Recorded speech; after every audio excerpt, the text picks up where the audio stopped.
جتنا پڑھ رہے ہیں نا اتنا خدا سے دور ہو رہے ہیں. اس لیے کہ ایجوکیشن جو ہے نا, ایجوکیشن, کچھ نعمتیں انسان کو جب ملتی ہیں تو وہ تکبر میں آ جاتا ہے, اپنی اوقات کیا کر دیتا ہے, بھول جاتا ہے. سائنس اور ٹیکنالوجی, میں نے جاہلوں کو دیکھا ہے ایمان والے ہوتے ہیں اکثر, پڑھے لکھوں میں اکثر 100% نہیں, پڑھے لکھوں میں جو نیک ہوتے ہیں پھر وہ نیک بھی بڑے خاندانی ہوتے ہیں. اکثریت ہماری یونیورسٹیوں میں پڑھے لکھے لوگ ملحد ہو رہے ہیں, اسلام سے دور ہو رہے ہیں. کیوں؟ کبر, تکبر, کہ یار ایجوکیشن ہمیں تو پتہ ہے, یہ مولویوں کو کیا پتا, یہ دینداروں کو کیا پتا, ان نمازیوں کو کیا پتا, ہمارے پاس تو ایجوکیشن ہے. ان مولویوں سے تو پانی کا فارمولہ پوچھ لو, ان کو نہیں پتا. ان سے پوچھو نمک کا کیا فارمولہ ہے, ان کو نہیں پتا, پتا تو ہمیں ہے. یہ دماغ. اور پھر جتنی ایجوکیشن زیادہ ہوتی جا رہی ہے اتنا ہی تکبر بڑھتا جا رہا ہے. او بھائی تجھے نمک کے فارمولے کا پتا ہے, پانی کے فارمولے کا پتا ہے, اس کے خدا کے وجود یا عدم وجود سے کیا تعلق ہے, اس سے خدا سے تعلقات پر کیا اثر پڑتا ہے, اس کا اس سے کیا تعلق ہے کہ خدا کی مان کے نہیں چلنا ہم نے. آپ جتنے بھی پڑھے لکھے ہو, باپ پھر بھی باپ رہے گا کہ نہیں رہے گا. دیکھو 2 قسم کی اولادیں ہم نے دیکھی ہیں اپنی زندگی میں. ایک وہ ہیں جن کے ابا سیدھے سادے ہوتے ہیں, دیہاتی قسم کے گنوار, ابا نے بڑا احسان کیا, قرضے لے لے کے بچے کو پڑھایا اور بچہ بہت بڑا فنٹر بن گیا. ایسے ہوتا ہے نا. ایسے بچوں میں ہم نے 2 قسم کے بچے دیکھے ہیں. پڑھ لکھ گئے, آداب سیکھ گئے, ابا بیچارہ ویسے ہی دیہاتی ہے. تو پڑھنے لکھنے کے بعد اس قسم کے بچوں کو اپنے ابا پسند, بولو نا, نہیں آ رہے ہوتے, کہتے ہیں پینڈو کے پینڈو ہی ہیں یہ. لیکن ایسے بھی ہم نے دیکھے ہیں جو شارٹ ہے مارکیٹ میں, باپ گنوار ہے, دیہاتی ہے, بچے نے پڑھا بھی اپنے خرچے پہ کما کما کے, ابا نے نہیں پڑھایا, بہت آگے نکل گیا, لیکن باپ کے سامنے کیا ہے, جھکا رہتا ہے. کیوں؟ اس کے ذہن میں یہ, میں جتنا بھی پڑھ جاؤں میں باپ تو نہیں بن سکتا نا, اپنے ابا کا باپ تو نہیں بنوں گا, باپ تو اللہ نے اسی کو بنایا نا. مجھے اگر سڑک پہ پھینک آتا میں تو آج یہ نہیں بنتا. اس نے مجھے گھر میں رکھا, میری ماں کی کفالت کی, چاہے میں نے خود کما کے کھایا ہو, لیکن شیلٹر کس نے دیا تھا مجھے, اس باپ نے دیا تھا. اب وہ اپنے ابا سے پوچھتا ہے, ابا آپ کو پانی کا فارمولہ آتا ہے؟ ابا کہتے ہیں پتہ نہیں بیٹا یہ فارمولے کیا ہوتے ہیں. ابا جاہل پینڈو, میں نہیں مانتا ایسے ابا کو, سائنس ہے سب کچھ, ٹیکنالوجی ہے سب کچھ. ابا کیا کہہ رہے ہیں, یہ تو مولویوں نے فضول چیزیں بنائی ہوئی. ابا اف, ابا کے سامنے اف بھی نہ کرو. ابے جاہل کا جاہل ابا, اس کو تو نہ پانی کا فارمولہ پتا, نہ اسٹمک کی اس کو وہ آتی ہے, اسپیلنگ آتی ہے, ٹھیک ہے, کچھ بھی پھینکتے رہتے ہیں نا. اور جو مولوی مجھے ترغیب دے رہا ہے کہ اس باپ کے سامنے اف بھی نہیں کرنا, اس مولوی نے تو اسکول کی ایک جماعت بھی نہیں پڑھی, اس کو سائنس کا پتہ ہی نہیں ہے. یہ عقل مندی کی بات ہوگی, یہ دلیل.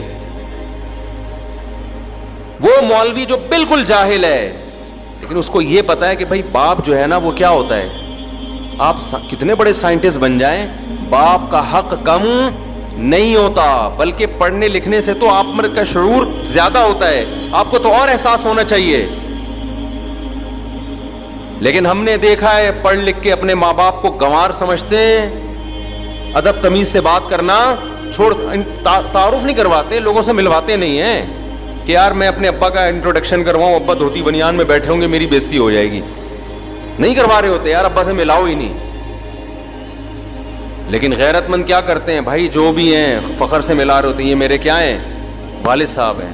تو یاد رکھو, اس سے ہمیں پتہ چلتا ہے کہ آپ کے پاس نالج جتنی بھی زیادہ آ جائے, آپ اپنے محسن کا نہ تو انکار کر سکتے ہیں اور نہ اس نالج کی بیس پر جو احسان کرنے والی ذات ہے اس کا حق آپ سے معاف ہو جاتا ہے. ان دونوں میں سے کچھ بھی نہیں ہوتا. اسی طرح یاد رکھو, جیسے ماں باپ کے احسانات کبھی بھی آپ کے ایجوکیٹڈ ہونے سے کوئی فرق نہیں پڑتا, خدا کے احسانات پر بھی کوئی فرق نہیں پڑتا. چاہے سائنس ترقی کرتے کرتے 7ویں آسمان پہ پہنچ جائے, خدا پھر بھی خدا رہے گا, مخلوق پھر بھی مخلوق رہے گی, اسلام پھر بھی اسلام رہے گا, پیغمبر پھر بھی پیغمبر رہیں گے. اور آپ کو خدا کا حق بتا رہا ہے, اس کو نہ پانی کا فارمولہ پتا, نہ واٹر کی اسپیلنگ آتی ہے, کچھ بھی نہیں آتا. لیکن اگر وہ آپ کو خدا کے حق کی بات کر رہا ہے تو جتنا بڑا جاہل ہو آپ کی نظر میں, آپ کو اس کی بات ماننی پڑے گی, کیونکہ وہ اپنی طرف دعوت نہیں دے رہا, وہ کس کی طرف بلا رہا ہے آپ کو, وہ خدا کے بارے میں بتا رہا ہے آپ کو. وہ اگر کہہ رہے کہ خدا نے زنا کو حرام قرار دیا, لا تقربوا الزنا, زنا کے قریب بھی مت جاؤ, آپ ڈاکٹروں کی باتوں میں آتے ہو, آپ یونائٹڈ نیشن کی بات کو مانتے ہو, آپ بین الاقوامی لا کو فالو کرتے ہو, اور وہ مولوی چیخ رہا ہے کہ خدا زنا کو پسند نہیں کرتا. آپ کہتے ہیں مولویوں کی باتیں, جاہل, ان کو کیا پتا. تو بھائی آپ جب مرو گے تو آپ کا باپ تو بیچارہ جاہل تھا, خدا سے زیادہ علم کسی کے پاس نہیں ہے, اس نے تو پیدا کیا ہے, وہ نہیں چھوڑے گا آپ کو. اور قرآن نے مضمون بیان کیا ہے. قرآن کہتے ہیں کتنے پیغمبر پچھلی امتوں میں آئے, امتوں نے ان پیغمبروں کی بات نہیں مانی. کیوں؟ فریحوا بما عندهم من العلم, ان قوموں کے پاس جو علم تھا اس پر وہ اترانے لگے تھے. اب آپ بتاؤ, ان قوموں کے پاس دین کا علم تھا یا دنیا کا؟ دنیا کا. دین کا علم تھوڑی تھا.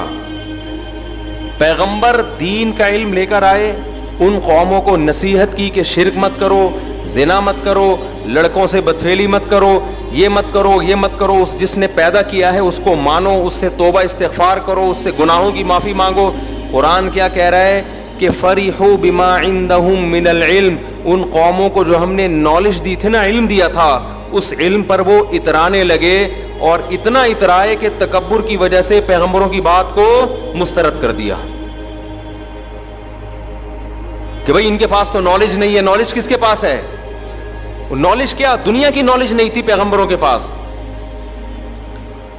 آج یہ بہت بڑا احترام. میں کہتا ہوں نالج ہونا اچھی بات ہے, دین کی ہو یا دنیا کی, ہم نالج کی اہمیت کا انکار نہیں کر رہے, مگر وہ نالج جو آپ کو خدا سے دور کر رہی ہے, اس کا مطلب نالج میں فالٹ نہیں ہے, آپ کے اندر کوئی بہت بڑا ٹیکنیکل فالٹ ہے, اس کو دور کر کے نالج حاصل کرو کہ یہ نالج آپ کو خدا کے. دیکھو قرآن بھی تو نالج کا تذکرہ کرتا ہے, دنیا کی نالج بھی اور آخرت کی بھی. لیکن قرآن جب دنیا کی نالج کا تذکرہ کرتا ہے نا, اس نالج کو دے کر قرآن آپ کو اللہ کے قریب کرتا ہے. ایک ڈاکٹر کو پتا ہے دودھ کیسے بنتا ہے اور اس میں کیا کیا اجزاء ہیں. اگر اس ڈاکٹر کی عقل صحیح کام کرے گی تو وہ اس دودھ کے بارے میں تحقیق کر کے خدا سے دور ہونے کے بجائے خدا کے قریب ہوگا. کہ یار کیسی مشینری بنائی ہے اللہ نے کہ سوکھا چارہ جانور کو کھلاتے ہیں اور تھنوں سے چکنا اور گاڑھا دودھ نکلتا ہے, فل آف کیلشیم, کیلشیم سے بھرا ہوا دودھ. ایک ڈاکٹر اگر حقیقت میں اس میں کوئی فالٹ نہ ہو, تکبر نہ ہو, وہ جب تحقیق کرے گا کہ کیسے جانور کے پیٹ میں پانی سے بچہ بنتا ہے اور بچہ پیدا ہوتے ہی تھنوں کی طرف لپکتا ہے, اگر اس کے دماغ میں فطور ہوگا, وہ کہے گا کروڑوں اربوں سال نہ دماغ ایوالو ہوتے ہوتے ہوتے ایسا دماغ بچے کا بن گیا کہ پیدا ہوتے ہی کہاں جا رہا ہے؟ تھنوں کی طرف. لہذا اور مزید ترقی کرو سائنس میں. وہ خدا کو ڈکشنری سے کیا کرے گا؟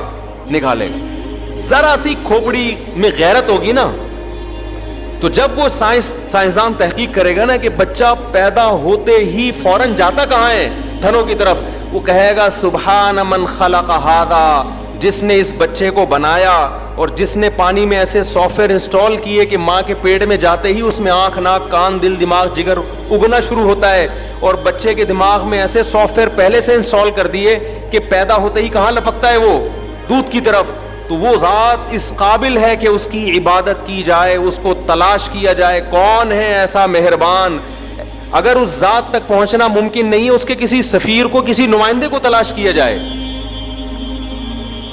تو اگر آپ نالج, چاہے وہ دین کی ہو یا دنیا کی, نالج حاصل کرتے ہو تکبر کو سائڈ پہ رکھ کے, تو یہ نالج آپ کو اللہ کے قریب کر دے.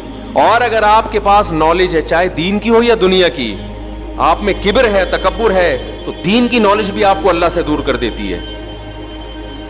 ہم نے دیکھا ہے بہت سے لوگ دینی علم رکھنے کے باوجود خدا سے دور ہیں. ان کے پاس یہ کہ ہمیں نالج ہے, علم ہے ہمارے پاس.